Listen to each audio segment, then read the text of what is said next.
مساء الخير، ازيكم؟ عاملين ايه؟ النهارده جايبين مع بعض بقى اللفت. طبعا احنا في موسم اللفت بقى وجماله وحلاوته. شايفين بقى شكله ولونه الجميل ده. طبعا يعني نهينا عن اللفت وفوائده وجماله جنب الاكل. يعني النهار احنا دلوقتي بقى ايام عز الموسم بتاعه، فننتهز الفرصة بقى ونخلله ونعمله بطريقة مظبوطة هتعجبكم جدا يعني. طبعا صاحبتي اللي قالت لي على الفكرة دي نحط اللفت في العيش صراحة حلو قوي. فبتقدموه طبعا جنب اي حاجة. انا كنت عاملة ساعتها الفولية باللسان العصفور، هو جنب اي اكل فطار غدا لذيذ قوي يعني. هنجيب مع بعض اللفت، يعني يكون حجم وسط او صغير، يعني صغير لوسط كده، ونقطعه كده زي ما انتوا شايفين. دي قطعة البطاطس بتاعتي، بنقطعه بالشكل ده يعني سكينة عادية عادي بنقطعه برضو. طبعا نكون غاسلينه كويس، شايلين اي زيادات فيه يعني فيها طين او كده، وغاسلينه كويس جدا. طبعا لو احنا هنخلله مدة طويلة يبقى هنخلل اللفتاية بحالها.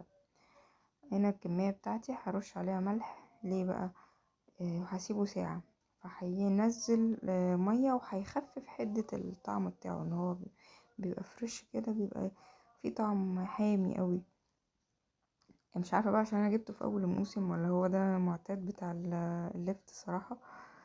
بس الحركة دي ايه، وسبته فيها ساعة فخلت الطعم الحامي بتاعه ده يبقى هادي شوية. ده البنجر طبعا اللي هيدينا اللون الجميل بتاع اللفت زي ما شفتوا اول الفيديو. قطعته شرايح كده. هنعمل المحلول بتاعنا. جبنا 3 معالق كبار من الملح، وهنحط عليهم معلقتين كبار خل، بس انا محطتش اكتر من كده. معلقتين صغيرين من السكر. طبعا السكر بيحافظ لنا على القرشة بتاعته، بيديله طعم حلو. المعلقتين الخل دول ادوا مزازة خفيفة كده حلو قوي. دي كانت مية مسبقة الغلي، يعني مية كانت غليت وبردت خالص واستعملتها يعني. مش سخنة طبعا، دي باردة بس كانت مغلية. هدوب المحلول بتاعنا، وطبعا ده كان فات ساعة. بصوا بقى في مية طلعت، انا هشطفه بقى من المية دي والملح اللي كان فيه. وهنا بعد ما شطفته جبت بطرمان طبعا ازاز، متعق مغسول كويس ومتنشف كويس جدا. سبته في الهواء لغايه ما نشف، يعني انا ما حطيتش حاجه فيه.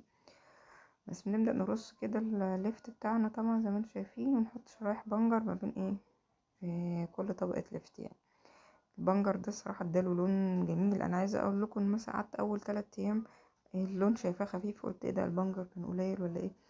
اتاري لما قعد اكتر بقى من كده البنجر بقى نزل لونه، وكان لونه جميل قوي. بنبدأ نرص طبعا زي ما انتم شايفين. طبعا لو في عندكم بقى عايزين تحطوا فلفل حامي او كده، انا حطيت هنا كام قرن كده فلفل حامي يدو تستحامي شوية. طبعا لو فيها ريش شطة عايزين تحطوا طبعا حطوا. انا استكفيت يعني بقرون الفلفل دي. انا قعدته على فكرة 8 ايام، ما فتحتش عليه غير بعد 8 ايام. كان هايل جدا، كان طعمه مظبوط وكان حلو قوي يعني. هنا هحط المحلول. طبعا زودت مية تاني، وزودت معلقة ملح كبيرة تاني، يعني ان انا لقيت كمية المية طبعا كانت قليلة. زودت معلقة ملح تاني يعني عن ال3 معالق اللي انا حطيتهم في الاول. بس طبعا بنبقى اول يومين بنقعد نقلب في البطرمان، يعني بنقلب البطرمان على البوزو، يعني الجزء اللي فوق ده ليلة، وبنرجع نرجعه تاني الليلة التانية. فكده بنفضل اول يومين كده بس، علشان هو بيبقى بيطفو على فوق. ده كان شكله بقى النهائي جميل ولذيذ جدا. متنسوش اللايك والشير، وباي باي.